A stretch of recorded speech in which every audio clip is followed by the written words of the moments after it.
अस्सलाम वालेकुम दोस्तों का एक सवाल आता है कि ऑटो फोकस और मैनुअल फोकस हेड में क्या फ़र्क होता है और ये किस लिए दोनों हेड जो है वो यूज़ किए जाते हैं।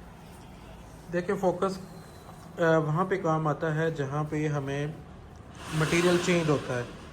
मिसाल के तौर पे अगर हम एमएस की कटिंग कर रहे हैं तो फोकस हमें कुछ और चाहिए, एसएस के लिए कुछ और फोकस चाहिए और एलुमिनियम ब्रास के लिए भी डिफरेंट फोकस चाहिए। अब अगर तो हम सिर्फ कटिंग कर रहे हैं उसकी एक ही मटेरियल की एमएस की, तो फिर फिक्स फोकस चलता रहता है कंटिन्यूसली अगर आपका मटेरियल और ग्रेड चेंज नहीं हो रहा तो।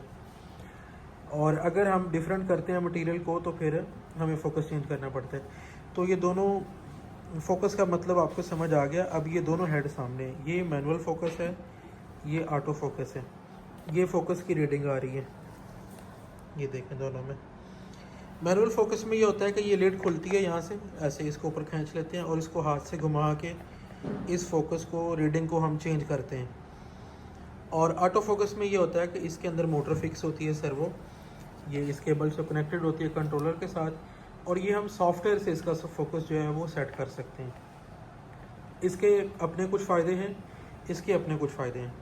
इसमें क्योंकि वायरिंग नहीं है, मैनुअली है सारा, तो इसलिए इसकी ये रोबस्ट समझा जाता है, इसमें प्रॉब्लम नहीं होते। इसमें क्योंकि वायरिंग है, पूरा एक अंदर सिस्टम है अलग से, तो इसमें प्रॉब्लम्स भी होते हैं कभी कभार। जैसे इसके लिमिट स्विचेस होते हैं, उनमें प्रॉब्लम आ जाती है, जो ड्राइव होती है इसकी उसमें प्रॉब्लम आ जाती है, या मोटर में भी प्रॉब्लम आ सकती है।